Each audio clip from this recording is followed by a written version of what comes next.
قطعه شعری از جناب استاد مهربان خانی به یاد پیر سمس، خدمت دوستانی که به دیدار در آنجا می روند تقدیم می کنند. ای خوشا دامان سبز کوهسار پیر سبز، ای خوشا ماندن زمانی در جوار پیر سبز، ای خوشا آب و هوای آن مکان با صفا، ای خوشا آب زلال و خوشگوار پیر سبز.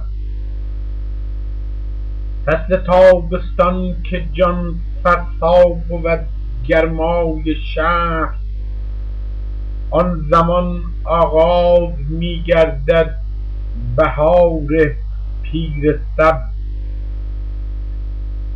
خوش بود فارغ ز کار گیتی و جنجال دهر، آرمیدن زیر آن بید و کنار پیر سبز. آن نواهای سرود آسمانی خوش بود، خواندن و هم گوش دادن در کنار پیر سبز.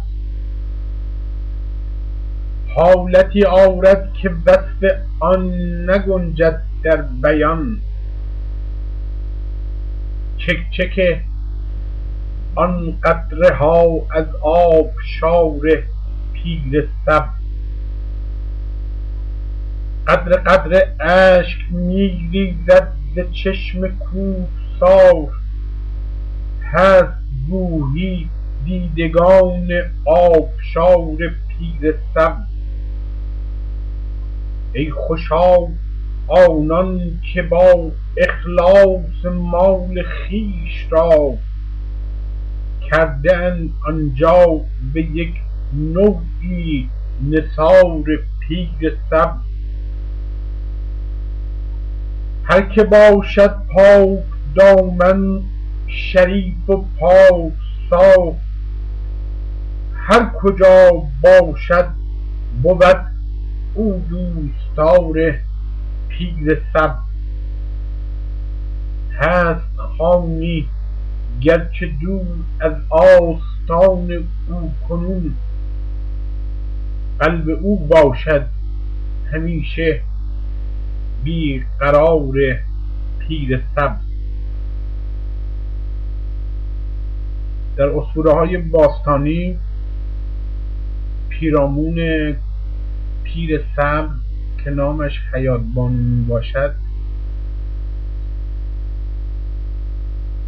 قدمت آن به 1269 سال میرسد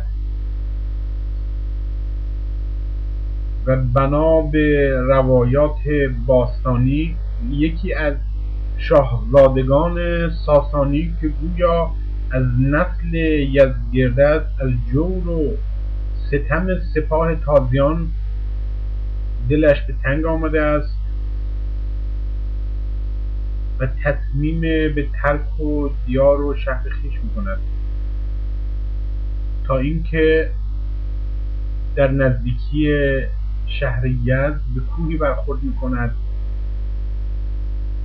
و شروع به شکوه و زاری می‌کند از جور و ستمی که سپاهیان بر او و مردم شهر او وارد می‌کردند، تا اینکه متوجه می‌شود سپاه دشمن به دنبال او به درگاه اهورامزده نیایش می‌کند و تقاضای پناه می‌کند که به ناگه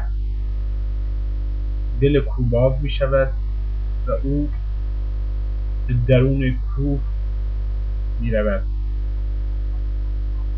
و در آنجاست که عصایش را بر زمین میزند و دست به شکایت و گله و زاری از ستمی که بر او روا شده است میپردازد که به ناگه